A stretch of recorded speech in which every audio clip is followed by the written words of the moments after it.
What's up, Think International? I'm Jeff Moores at the NACC. I'm here with Jerry Taylor from Abilene Christian University. Dr. Jerry Taylor, how you doing, man? I'm doing great. Good to be here with you. Now, you work mainly with that kind of young adult age, college age, university age, and you have a real heart for mentoring, to seeing this next generation really be raised up. Can you tell me a little bit about that? Yeah, I've been mentored by some strong, spiritually minded men in my life, beginning with my grandfather and my uncle, and just know how important it is for young men to have older men to teach them from a godly perspective of what it means to be men of God. And I think that's why we use that word mentoring, because older men should serve as men tutors. We don't come into the world already knowing what it means to be a man, and so we need godly men who can teach from a biblical perspective of what it means to be a true man, It seems as though we've seen kind of a lack of dads, a lack of fathers. I mean, even if they're present in the home, they're kind of absent emotionally, they're absent teaching-wise. What's your encouragement to men just in general? Well, having experienced that myself, of having grown up without my biological father being a part of my life, I know how deep the hole in the soul can be as a result of the absence of a biological father in your life. I was 34 years old when I first met my biological father for the first time.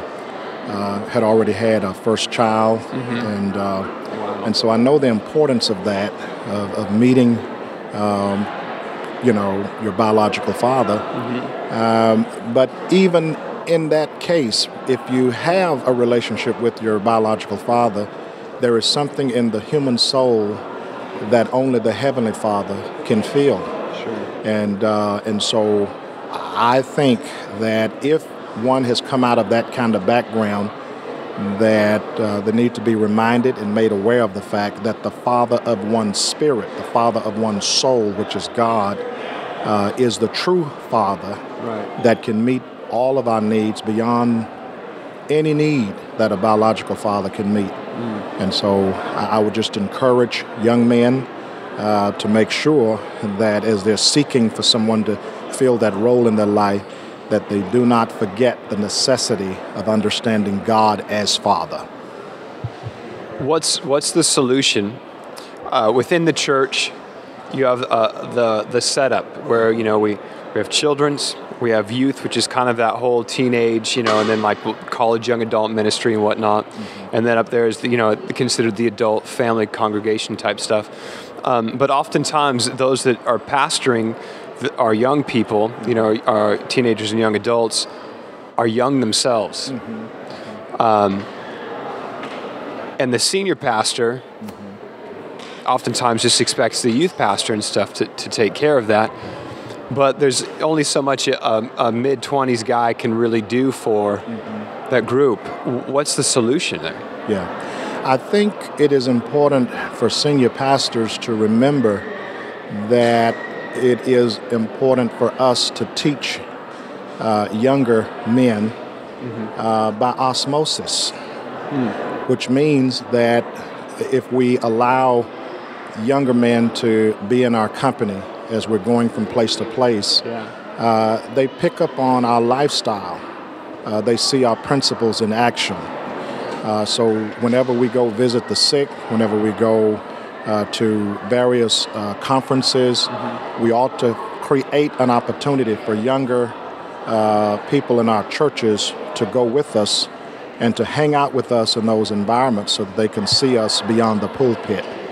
And I know that it's so draining sometimes to kind of invest in that way. But I think Jesus had to do something like that with his disciples. In order for them to have been able to catch the vision that he had to spend time with them, physically being in their presence. Of course, having time to relax and to recover and to retreat, but creating a space for people to be with us, that they can walk with us. They can see our reaction when we get in a situation that may be uncomfortable or unpleasant. They can see our emotional reaction and see how we handle situations. Right. They can't see that just by us giving a sermon from the pulpit or a lecture in the classroom. They have to be in our company to be able to actually see the life of Jesus living and expressing itself in us as we're engaging in ordinary, situations that they can observe us in. So it's not necessarily so much a program, like a mentoring program that's installed in a church. Yeah. It's more of a relational thing. And with that, I've heard it taught. I've seen it done where it's really about the younger has to chase the older, but the younger is not going to chase the older most of the time, especially in our churches. So is there a place for the older, in a sense, to grab, not necessarily chase, but to grab hold of that younger? Yes. Well, Jesus said, let the greatest among you be the servant of all. If we think of ourselves as being great, then that should determine the amount of service that we provide to others. Wow. So let the greatest among you be the greatest servant of all. And I